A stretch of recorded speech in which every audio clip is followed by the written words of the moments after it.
प्रिय श्रोताओं, स्वागत है आपका हमारे इस खास ऑडियो बुक में, जिसमें हम प्रस्तुत कर रहे हैं एक महान उपन्यास अ फेयरवेल टू आर्म्स, जिसे लिखा है प्रख्यात लेखक अर्नेस्ट हेमिंग्वे ने।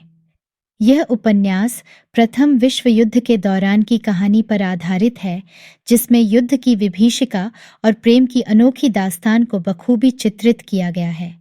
इस कहानी के माध्यम से हम आपको ले चलेंगे एक ऐसे सफर पर जहां आप अनुभव करेंगे युद्ध के दौरान मानव जीवन के संघर्ष, प्यार और दर्द के विभिन्न रंगों को।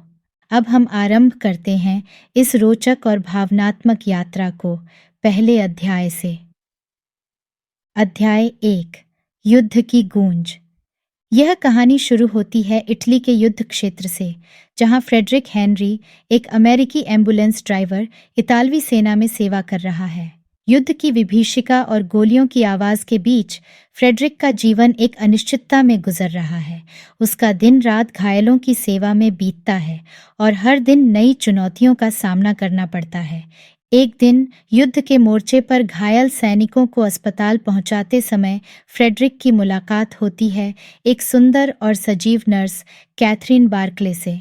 कैथरीन, जिसने अपने मंगेतर को युद्ध में खो दिया है, अब अपने दिल की गहरी चोट को भुलाने की कोशिश कर रही है। फ्रेडरिक और कैथरीन के बीच की यह पहली मुलाकात धीरे धीरे एक गहरे प्रेम में बदलने लगती है। फ्रेडरिक के मन में कैथरीन के प्रति एक अनोखा आकर्षण पैदा हो जाता है।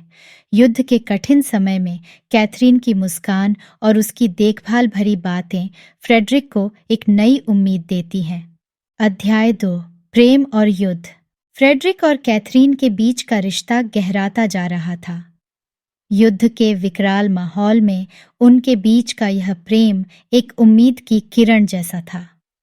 फ्रेडरिक, जो हर रोज मौत और विनाश का सामना कर रहा था, कैथरीन की बाहों में शांति और सुकून पाता था। एक दिन फ्रेडरिक की बटालियन को एक खतरनाक मोर्चे पर भेजा गया। वहां पहुंचते ही भारी गोलीबारी शुरू हो गई। फ्रेडरिक और उसके साथी सैनिक मुश्किल से अपनी जान बचाते हुए एक खाई में छिप गए। वहां रहते हुए फ्रेडरिक के दिमाग में सिर्फ कैथरीन थी। उसके प्यार की यादें ही उसे इस नर्क से जीवित बाहर निकलने की ताकत दे रही थीं। फ्रेडरिक गंभीर रूप से घायल हो जाता है और उसे अस्पताल ले जाया जाता है, जहां कैथरीन उसकी देखभाल करती है। अस्पताल के शांत वातावरण में उनके बीच का प्रेम और भी प्रगाढ़ हो जाता है। कैथरीन फ्रेडरिक के घावों को सिर्फ बाहरी नहीं बल्कि अंदरूनी भी भरने की कोशिश करती है। उनके बीच की बातचीत और स्पर्श दोनों के दिलों में एक नई ऊर्जा भर देता है। फ्रेडरिक और कैथरीन ने एक दूसरे से वादा किया कि वे हमेशा एक दूसरे के साथ रहेंगे, चाहे परिस्थितियां कैसी भी हों।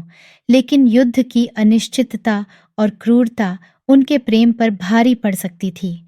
वे जानते थे कि उनका प्रेम युद्ध की इन दीवारों के बीच सुरक्षित नहीं रह सकता, फिर भी उन्होंने हार नहीं मानी।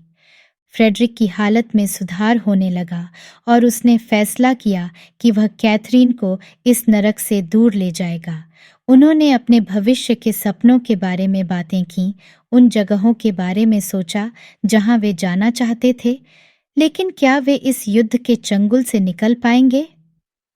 अध्याय 3, भागने की योजना। फ्रेडरिक और कैथरीन ने फैसला कर लिया था कि उन्हें इस युद्ध के आतंक से दूर एक नई जिंदगी की शुरुआत करनी है। उन्होंने अपने भागने की योजना बनाई, लेकिन यह इतना आसान नहीं था। उन्हें कई कठिनाइयों का सामना करना पड़ा और हर कदम पर उन्हें अपनी जान का खतरा था। फ्रेडरिक ने अपने कुछ विश्वसनीय साथियों से मदद मांगी। उन्होंने रात के अंधेरे में भागने का प्लान तैयार किया। कैथरीन ने अस्पताल में अपने सभी जरूरी दस्तावेज और सामान को छुपाकर रखा, ताकि समय आने पर उन्हें आसानी से ले जाया जा सके। दोनों ने अपनी जान की बाजी लगाकर यह निर्णय लिया था, लेकिन उनके दिल में एक दूसरे के लिए अटूट विश्वास था। भागने की रात आई।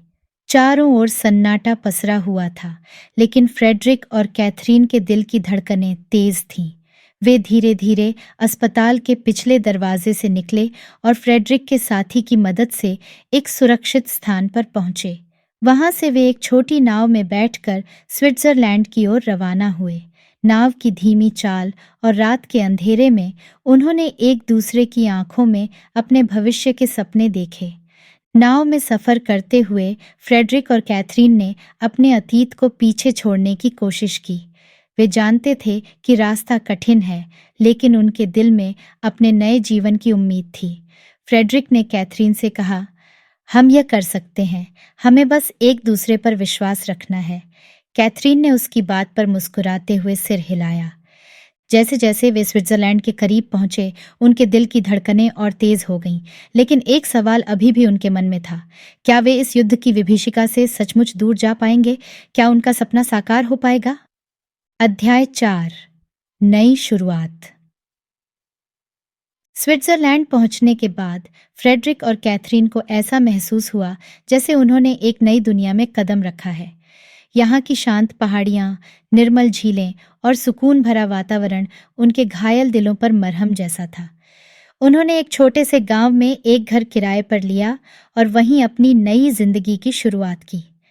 फ्रेडरिक ने एक स्थानीय फार्म हाउस में काम करना शुरू किया, जबकि कैथरीन ने गांव के क्लिनिक में नर्स का काम संभाल लिया।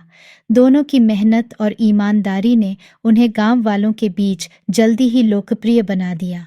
यहाँ की शांति और सुंदरता ने उनके दिलों में नई उमंगें भर दीं। दिन बीतते गए और कैथरीन ने फ्रेडरिक को एक खुशखबरी सुनाई। वह माँ बनने वाली थी। यह सुनकर फ्रेडरिक की खुशी का ठिकाना नहीं रहा। उन्होंने भविष्य के अपने सपनों को साकार करने की योजनाएं बनाने लगे। उन्होंने अपने होने वाले बच्चे के लिए एक सुंदर कमरा तैयार किया और उनके दिलों में नए जीवन की उम्मीदें जाग उठीं। लेकिन उनकी यह खुशियां लंबे समय तक टिक नहीं पाईं। एक दिन फ्रेडरिक को एक खत मिला जिसमें उसे बताया गया कि युद्ध समाप्त हो चुका है, लेकिन उसकी पुरानी बटालियन के साथी अभी भी मुश्किल में हैं। फ्रेडरिक के मन में द्वंद्व छिड़ गया। क्या वह अपने साथियों को इस मुश्किल वक्त में छोड़ सकता है या उसे वापस लौटकर उनकी मदद करनी चाहिए? कैथरीन, जो अब गर्भवती थी, ने फ्रेडरिक के इस संघर्ष को समझा और उसे निर्णय लेने के लिए स्वतंत्र छोड़ा। उसने कहा, तुम्हारा दिल जो कहता है वही करो, मैं तुम्हारे साथ हूँ। फ्रेडरिक ने अंततः फैसला किया कि वह अपने साथियों की मदद के लिए वापस लौटेगा। उसने कैथरीन से वादा किया कि वह जल्द ही वापस आएगा और वे एक बार फिर से अपने सपनों को जी पाएंगे।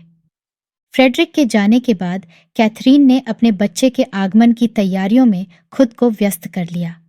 उसने फ्रेडरिक के लौटने का इंतजार करते हुए अपने दिल में उसकी यादों को संजोया। अध्याय 5, अंतिम परीक्षा। फ्रेडरिक युद्ध के मोर्चे पर लौट आया था, जहां उसने अपने साथियों को बचाने का प्रण लिया।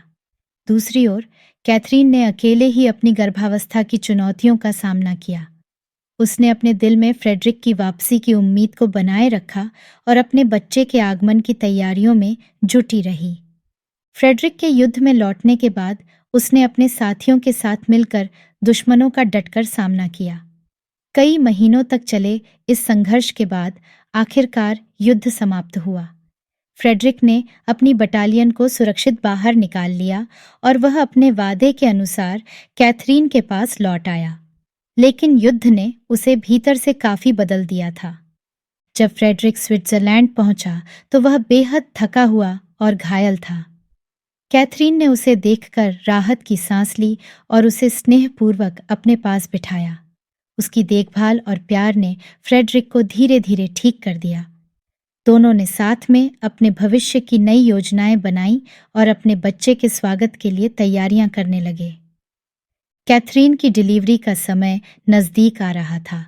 दोनों इस नए जीवन का बेसब्री से इंतजार कर रहे थे, लेकिन नियति को कुछ और ही मंजूर था। डिलीवरी के दौरान कुछ जटिलताएं आ गईं। कैथरीन को गंभीर स्थिति का सामना करना पड़ा।